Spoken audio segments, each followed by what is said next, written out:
मध्य प्रदेश में नरसिंहपुर के छोटे से गांव करताज में रहने वाले किसान राकेश दुबे ने महज 2 एकड़ जमीन के टुकड़े पर जैविक खेती कर गन्ना उत्पादन का सफर शुरू किया था।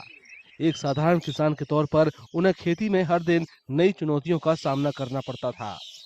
इन मुश्किलों से दो चार होते हुए राकेश को जैविक खेती के बारे में जानकारी मिली और उन्होंने इसमें अपने हाथ आजमाने की सोच बनाई। नतीजे शानदार रहे, इतने शानदार कि वे खुद और दूसरे किसान भी हैरान रह गए।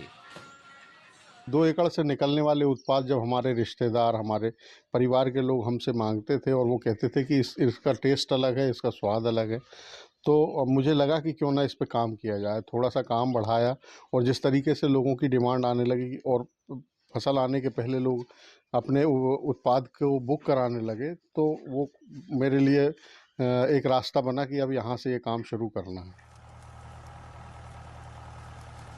आज जैविक खेती से उगाए गए उनके गन्ने और उससे बनने वाले गुड़ ने दूर दूर तक अलग पहचान बना ली है।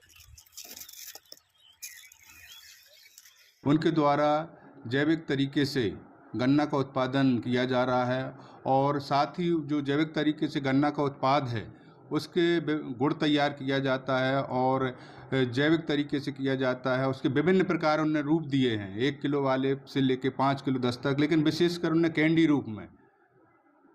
रूप में भी बनाए हैं और अदरक का कई फ्लेवर उन्होंने तैयार किए हैं और हमारे भारत के अलावा विदेश में भी इसकी मांग आ रही है और उनके द्वारा सप्लाई की जा रही है, जो हमारे नरसिंहपुर जिले के लिए बहुत ही उपलब्धि है।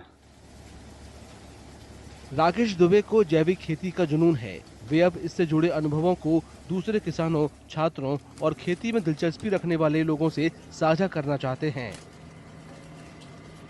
हमने एक प्रशिक्षण केंद्र भी शुरू किया है और पिछले साल से स्किल इंडिया के तहत हम 2 बैचों को यहाँ पर ट्रेनिंग दे चुके, 3 एफपीओज़ के मेंबर्स को ट्रेनिंग दे चुके।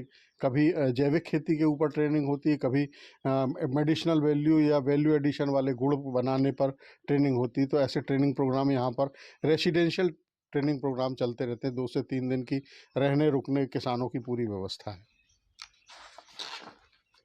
जैविक खेती में योगदान के लिए राकेश को कई राष्ट्रीय और अंतर्राष्ट्रीय पुरस्कार भी मिल चुके हैं। राकेश के लिए जिंदगी की सच्ची मिठास सिर्फ उनके गन्ने से नहीं, बल्कि उनके गांव वालों के प्यार और सम्मान से भी आती है।